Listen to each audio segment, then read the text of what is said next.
All right, here is what I think will be the #1 kitchen gadget Christmas gift of the year, the Ninja Creami.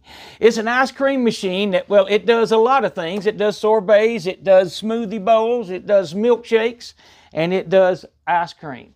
And the videos I've watched and the directions I've read, absolutely excellent. And I can't wait to see how it's going to do. You can see I've got a lot of ideas, and what I'm going to do is I'm going to kind of get this started, and I'm going to make some recipes and just see how they go. Some sorbets, some ice cream, some maybe milkshakes, whatever.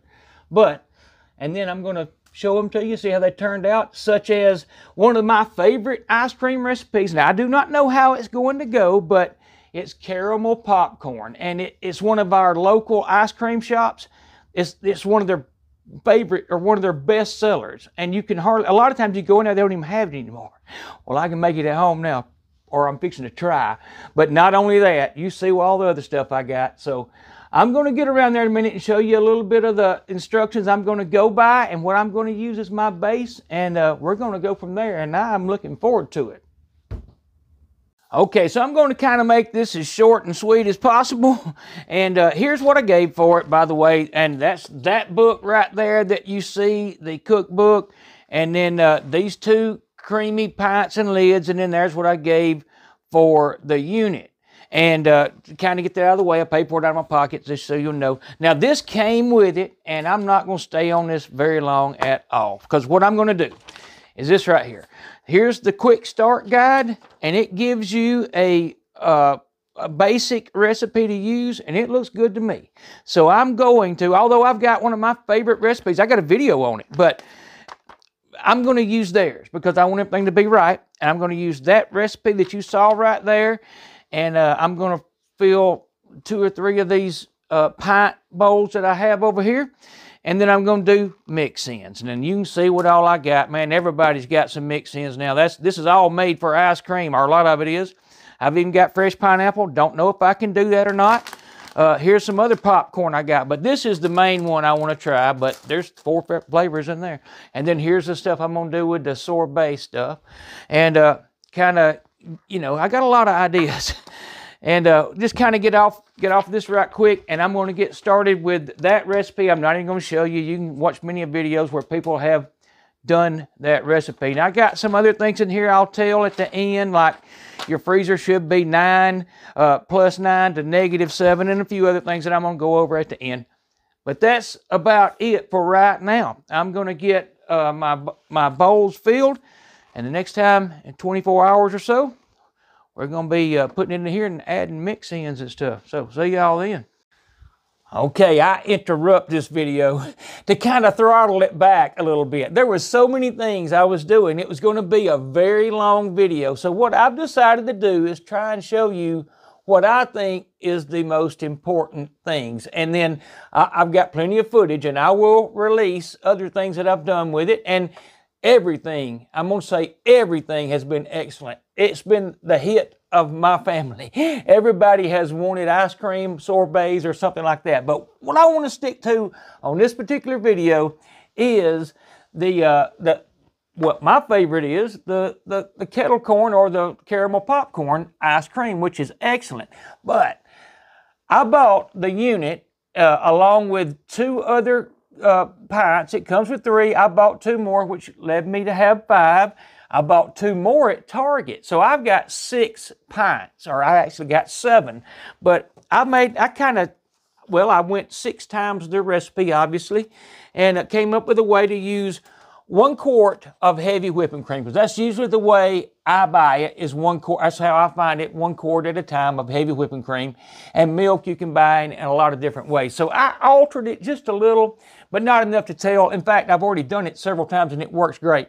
But what I'm going to do, I'm going to show you my recipe and what I do to fill 6 of these, and then you got plenty for whatever flavor anybody wants, or just to try stuff. It's a really neat device. Plus, people have complained about or not complained, but they've mentioned it was noisy. So I'm going to show you, compared to, say, this new Ninja Grill and Griddle the decibel level. And I'm going to run this and that so you can kind of get something to compare to. So I'm about to get that started and I'll be back. Okay, so here is Ninja's base recipe. Nothing wrong with it whatsoever. It works really well. Right there's the ingredients and the amounts you need for one of these pints. Well, to me, I wouldn't do that very often. So I have multiplied it in my version and in my handwriting, and I don't know if you can understand what most of that means, but the main point is 1 quart of heavy cream. And that way, you do have to make up a little bit of the difference maybe with the whole milk, but if you multiply that times 6, I think you come up with 38 ounces, where a quart obviously is only 32. So if that's a big deal, then cut back to 5, and there that one is, but it doesn't matter. So what I'm about to do is put everything that I've got right here in this bowl, get it mixed up, get the sugars melted as best I can, put them in here. Then we're going to talk, I'm going to show you, or I'll just tell you. I did my first ones at -8 degrees. And yes, they were a little crumbly, but that's nothing to worry about. Even at -8, it crumbled a little bit, had a little bit of loose look, gravelly look, like loose gravel, but it didn't matter, because if you want it to be different, you just leave it out a second and it will fix itself. Or I didn't even worry about it. I just kind of went with it. But now I've got my freezer set to about +5 or +7. So these are going to be froze at that temperature to see if there's any difference. And I'm anxious to know, but I'm about to mix all this up, get them in here, and then freeze them in the place I have in my freezer, which will keep them flat. And that is rather important. You don't want to freeze them on an angle. So to get off of that, I'm going to get that mixed and I'll be back. All right, I've got my 2 cups of sugar in here. I'm going to use 2 tablespoons of my vanilla. There is roughly pretty close to 52 ounces of whole milk, and then my 32 ounces of heavy whipping cream. All of that's going in there. I'm going to mix it real well, try to get that sugar as melted as I can get it. And quite honestly, if it were not trying to stay close to the recipe, I would probably just use this ½ gallon of milk and that quart of heavy whipping cream, and then everything else the same. And you might even, I don't know, but I just wouldn't be that critical. But I am, just to stay close as I can get. So I'm about to do that, and I will be back. All right, I'm going to kind of throw this in. I do the milk on top of the sugar first, and then mix it. And that is to keep it from trying to, turn into whipping cream. Because if you put heavy whipping cream in there and do this a lot, you'll get whipping cream. So that's how I do it. And then I'm about to add this. I've already put the vanilla in there. And now I got to do is put that whole quart in there. And then I have to microwave this. It's room temperature already. But I have to microwave it for 10 seconds, they say. But really, it's just kind of to get it really soft, so it will blend in to that fairly cold liquid. So now you know.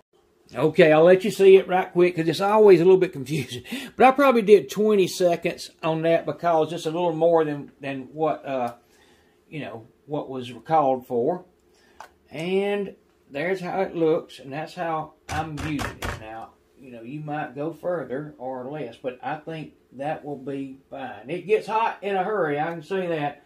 It's I guess cheese just does. So anyhow, I'm going to put that right there, and then I am going to mix, and I'm going to put it, we're going to pour it over into each one of those, and then we're going to put it in the freezer. So you don't need to see this. Be back. All right, for the record, there they are, all 6 of them, and actually have, obviously, that one left, and that was every bit of that. So we're really close on the amounts.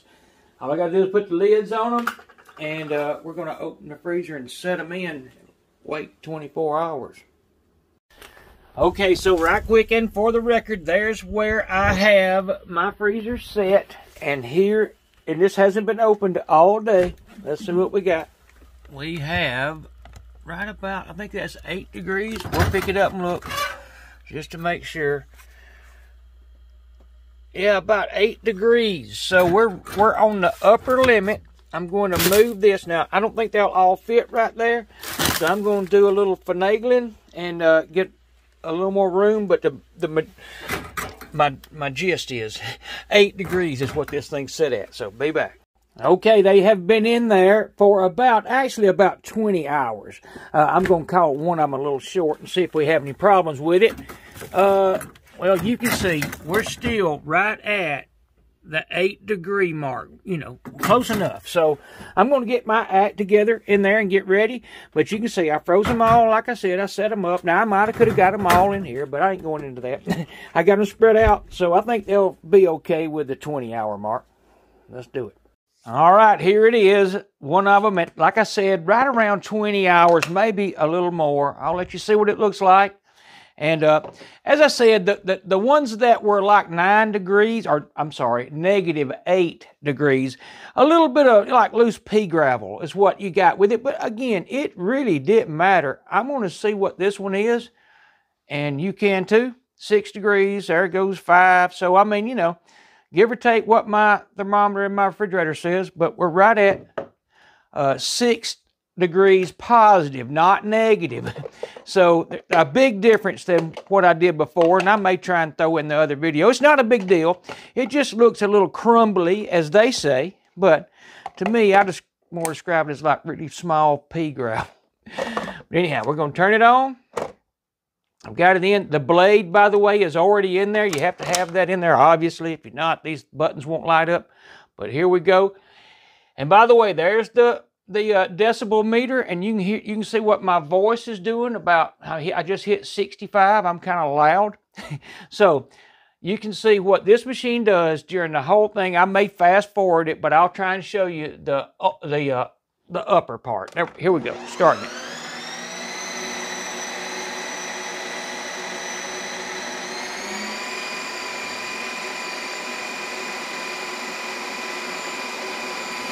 So we're getting about 65 decibel.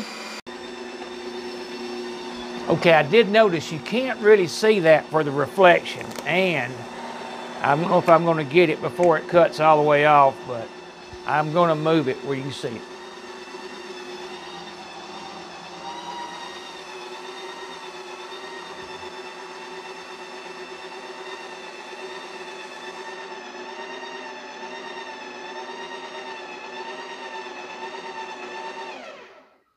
All right, so let me just say, I saw a maximum of about 64 decibel while the machine only was running. You'll see a high right there, but that's from me talking. But anyhow, the main thing is, let's see what it looks like.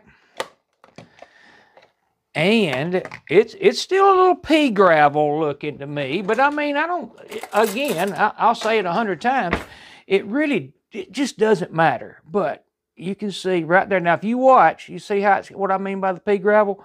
Well, if you watch, when I smooth it down, that's what it does. And the ice cream base by itself is absolutely fantastic. There is nothing wrong with that. So, now, what we need to do is make an 1.5-inch hole in the middle. And, I'm going to do another one just so I can set this up a little better because you couldn't really see it, and my reflection of my shirt and everything was in it, so I'm not sure how it's going to look on that video. I will say, if I can find it right quick, last night or the last few days I've been using something a little different than a spoon, but all we're doing right now is trying to show y'all how the machine operates. And you can see, I'm going to dig that out. And normally I would eat it, but I'm not going to because I got to talk. So I'm going to go ahead and go with my favorite. And this it's my favorite. But you know something? Right here's all that's left of those Reese's. That my family, my wife, mainly my daughter-in-law, one of my daughter-in-laws, and my sons, they love that. And unfortunately, I didn't get but one thing of those. So we will get more Reese's for sure. But here's what I've been doing. I just kind of cram that in there. And you know how much you want of stuff. Whoops, I went one in the floor, but that's not the first time. But what I'm going to do is put a little bit more and then just kind of pack it down.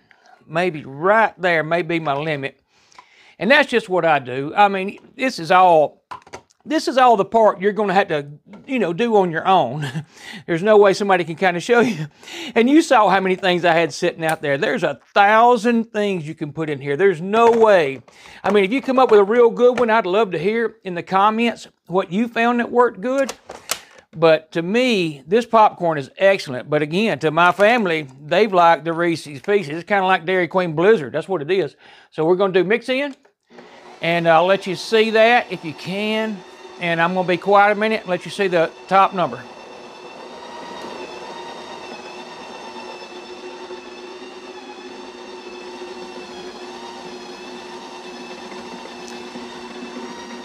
All right, I'm going to be done. I'm going to cut the camera off. You can see it's got an LED indicator that tells you where it's at in the process. There's 4 of those. So around, just say 60 decibel. It's not that big a deal, but anyhow, I'll be back. Okay, there is the final of the mix in. And if I can use both hands, and it did stick that time, but you can see there's that blade, and that's how it works. And it's simple. I'm sure you've seen other videos. It's really simple to work. It doesn't take any instruction, pretty much. You just it's easy to figure out. So I'm gonna take it out of here. But you can see what the mix in does, and now that's with caramel corn, and you can do all kinds of things, obviously. And look, that's how smooth it gets now. It is really similar to, well, just any ice cream. Soft serve. It's real similar to soft serve with whatever your favorite flavor is. So, in this right here, this particular flavor right here that I absolutely love, the popcorn stays softish, kind of. I mean, once you put it back in the freezer, of course, it all freezes pretty hard. This machine will be the hit of your family. I'll promise. I think so. Well, maybe I'm wrong. But anyhow, I'm gonna run another one just to show the decibel, and I'm gonna do an espresso ice cream. I'm not gonna try and do all the things I'm doing and done and think that it'll work just like that. You could use, I mean, cereal, but like this is Cinnamon Toast Crunch popcorn, and well, I'll stay off of it. You got your own flavors, but any cereal you like. It's really neat. It's really fun. I'm going to mix one more so we can watch this, and then I'll kind of final this up, so be back. Okay, so I'm about to do another ice cream from Total Frozen. It's just right out of the freezer, and this is the one we're going to do a mix in with espresso, just to let you see how it looks, and then after that's over, I'll kind of explain what I got here. But I'm going to be quiet so you can see that decibel meter.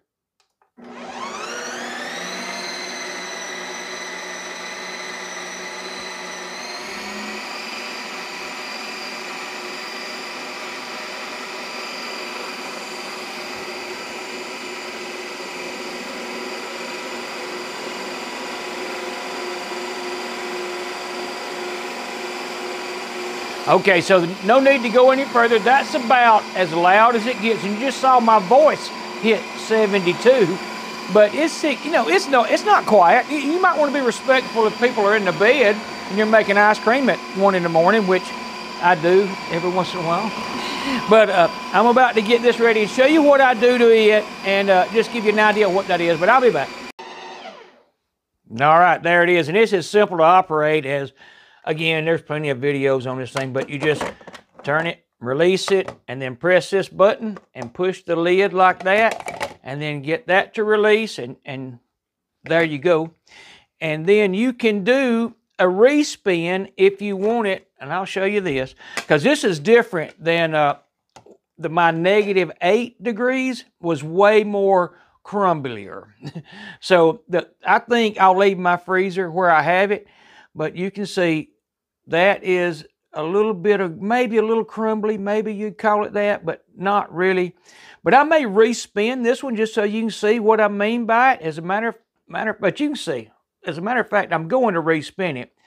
But look, I mean, you don't have to, but we're going to, just so you'll know what that means. I'm just going to make a mess on the counter and throw that now. Lock it right there. You put it right here, and then you hit respin. And that will make it a little looser or more creamier. I'll put it like that. There you go. I'll be back.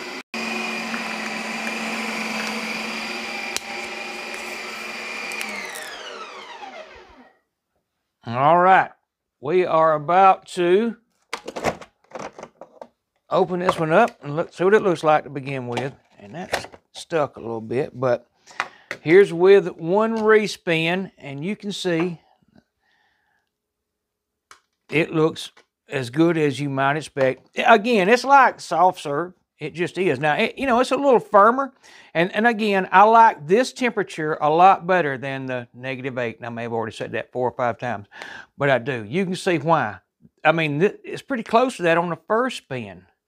Looks good, but anyhow, we're going to put some espresso in here and make some espresso ice cream.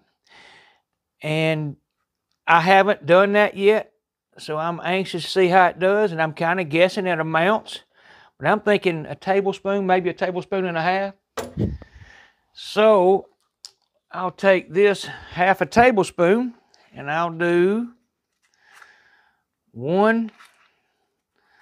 I'm going to call that enough. That's one in a heaping, you know what? We'll do about a quarter. So that's 2 heaping half tablespoons, which would probably, you know, be equivalent to 1 1/2.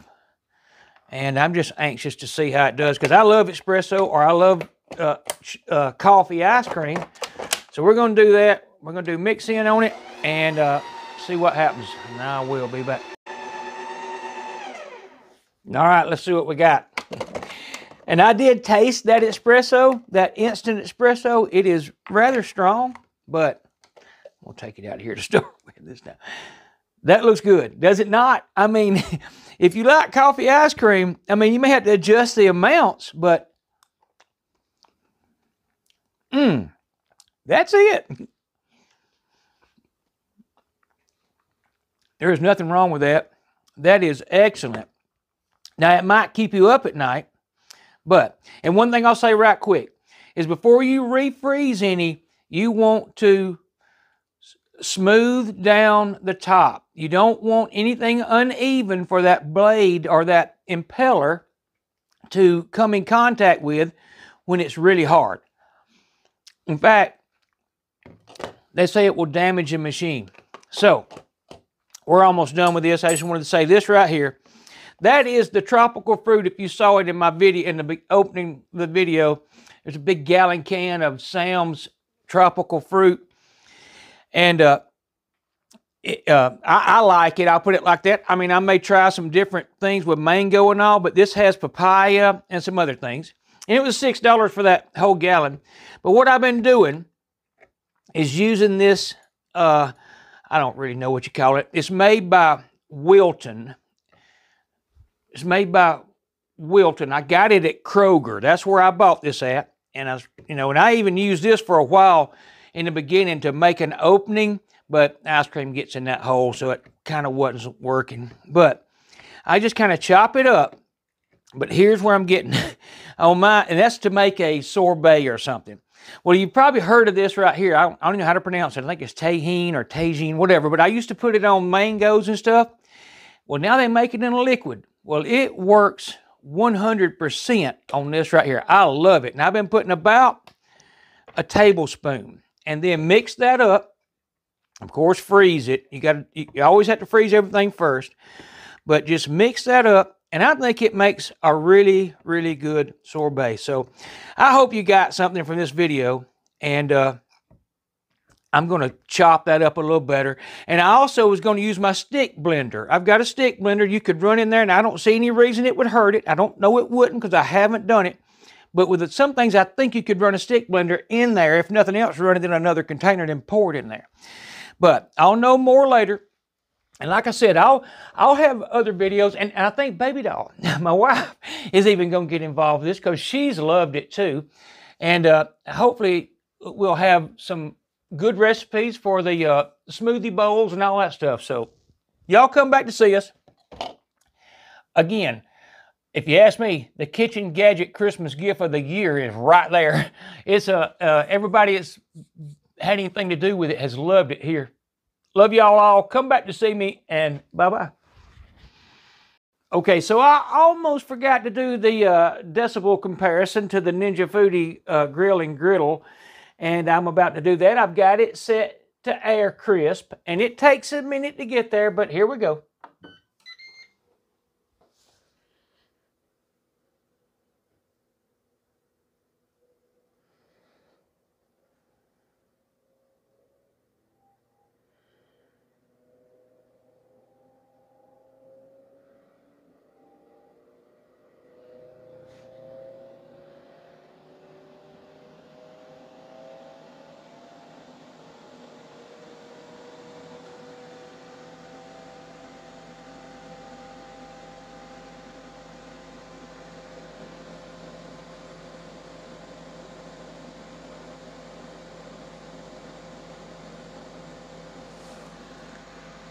Okay, so you get it about, I'll say, 56 decibel for the Ninja grill. Now, I also say take this kind of with a grain of salt, because I don't have any real, proper way of calibrating this decibel meter. Now, if you notice right here, it says 10 dBs for breathing almost quiet. Well, I took it in the bathroom, and this was before I did any of this, and just set it, I set it to where it was around 15 decibel with nothing but me breathing in my bathroom, just with the door closed. So anyhow, if you want to visualize that, there you go. Now you know. So there's your comparison.